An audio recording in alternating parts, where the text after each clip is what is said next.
On ne connaît pas encore la décision qui sera prise par le juge d'Orléans. Ça se juge cet après-midi, donc on verra. Mais on peut penser que le juge du tribunal administratif de Orléans prenne une décision qui soit identique à celle qui vient d'être rendue par le tribunal de Nantes. Comment ça va se passer ce soir? Il va arriver par la porte de derrière comme un humoriste classique ou Alors je ne sais pas. Je ne sais pas, il y aura peut-être une conférence de presse qui sera organisée avant, c'est du domaine du possible, ou pas, donc voilà, ça sera à voir. Ça a été compliqué cette audience?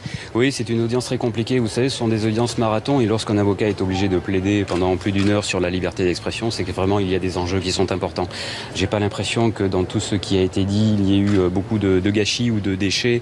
Il était important de peser chaque mot qui ont pu être dit à l'occasion de ces audiences pour faire en sorte de pouvoir faire porter la parole de Dieudonné, faire porter la parole sur la liberté d'expression, la liberté de réunion, la liberté de travailler, la liberté de toutes les libertés qui sont les libertés fondamentales. Elles sont respectées aujourd'hui grâce à cette décision. Quel est l'argument qui vous avez fait gagner, vous pensez? Tous les arguments cumulés font la victoire, mais globalement, et dans ce que j'ai lu sur la décision, c'est l'indication qu'il n'y a pas de grave atteinte à l'ordre public, ce qui était donc invoqué par le ministre et le préfet de Loire-Atlantique. Et pour les autres villes, ça va être le même scénario, vous pensez? Oui, bien sûr, ça va être le même scénario. Un certain nombre de maires ont déjà pris des arrêtés, je pense notamment à Bordeaux.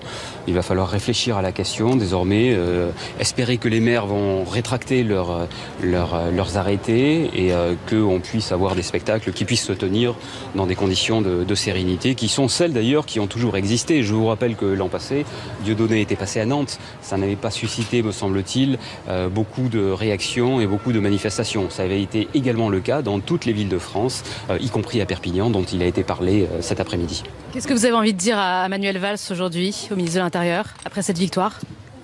Je n'ai pas à m'adresser au ministre de l'Intérieur. Je me suis adressé à son représentant, qui est le préfet en Loire-Atlantique, dans le cadre de l'audience. J'ai indiqué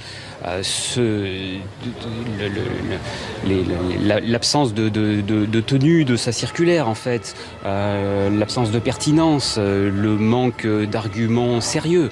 Voilà, c'est ce que j'ai à lui répondre. C'est qu'il a tort du début jusqu'à la fin et sur toute la ligne. Voilà.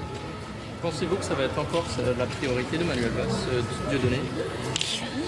Ça serait faire preuve d'un entêtement assez surprenant quand même. Merci maître. Merci.